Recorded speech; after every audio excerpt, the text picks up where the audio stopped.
সংস্কার ছাড়া সুষ্ঠু ও অবাধ নির্বাচন সম্ভব নয় বলে জানিয়েছেন জামায়াতে ইসলামীর সেক্রেটারি জেনারেল মিয়া গোলাম পরোয়ার।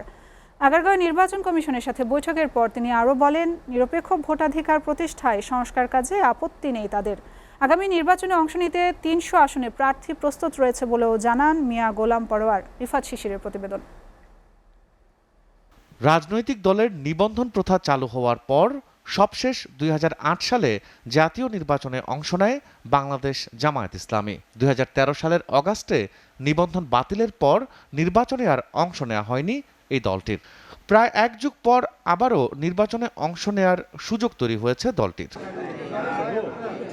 এ লক্ষ্যে সংস্কার উদ্যোগ ও নির্বাচন আয়োজনের প্রস্তুতি নিয়ে সকালে আগারগাঁয়ে নির্বাচন কমিশনের সাথে আলোচনার টেবিলে বসে জামায়াত ইসলামী। ৬ সদস্যের প্রতিনিধি দল নিয়ে বৈঠক শেষে দলটির সেক্রেটারি জেনারেল মিয়া গোলাম পরোয়ার জানান, সুষ্ঠু নির্বাচনের স্বার্থে সংস্কারে কোনো বাধা নেই জামায়াত ইসলামীর। No election without reform. অন্তত নির্বাচনী প্রক্রিয়ার সঙ্গে যে সমস্ত অর্গান এবং বিভাগগুলো রাষ্ট্রের জড়িত সেগুলোকে সংস্কার করেই জাতীয় সংসদে নির্বাচন করতে হবে। তা না হলে এই নির্বাচন নিরপেক্ষ হবে না, অবাধ হবে না। পূর্বের যে ৩টা নির্বাচনে জনগণ ভোট দিতে পারে নাই, সেই নির্বাচনেরই পুনরাবৃত্তি ঘটবে। এছাড়াও দলের নিবন্ধন নির্বাচনে অংশ নেওয়ার ক্ষেত্রে কোনো বাধা নয় জানিয়ে আগামী নির্বাচনে ৩০০ আসনেই প্রার্থী দেওয়ার কথা জানান তিনি। তো নিবন্ধন আইন যেটা করা হয়েছে, এতে করা হয়েছে যে এত কঠিন শর্তগুলো দিয়ে এই আইনটা করা হয়েছে যে সকল রাজনৈতিক দলের এত কঠিন শর্ত পূরণ করে রাজনীতি করার অধিকার কিন্তু খর্ব করা হচ্ছে।